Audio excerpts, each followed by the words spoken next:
T20 cricket स्पर्धेत भारताला विश्वविजेतेपद मिळवून देणाऱ्या भारतीय दृष्टीहीन अंध क्रिकेट संघाचा जालन्यामध्ये महिला संघाचा भव्य सत्कार झालाय। विक्रम टी समूह यांच्या सुवर्ण महोत्सवी वर्षानिमित्ताने अग्रसेन भवन इथल्या सभागृहात अ नाईट विथ एक्स्ट्राऑर्डिनरी या विशेष कौतुक सोहळ्याचं आयोजन करण्यात आलेलं।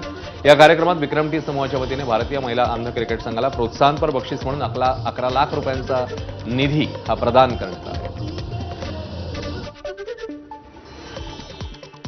खूप छान वाटते सर, कारण मी मराठवाड्यातले आणि मराठवाड्यात कुठेतरी एवढं मोठं पूर्ण इंडियन टीमचं स्वागत केलंय, त्यासाठी मी विक्रम टीला खूप खूप धन्यवाद देते। कारण आम्ही म्हणजे मोदी सरांकडे गेलो होतो, राहुल गांधीकडे किंवा राष्ट्रपती मॅमकडे किंवा महाराष्ट्राचे मुख्यमंत्री असतील, बाकीचे सर्व स्टेटचे मुख्यमंत्री किंवा आमच्या पर्सनल गावी स्वतःचे स्वागत झालं, पण मराठवाड्या जालन्यासारख्या सिटीत पूर्ण टीमला कोणतरी बोलवतं आणि त्यांचं पूर्ण स्वागत करतं, एकदा म्हणजे अभिमान वाटतो।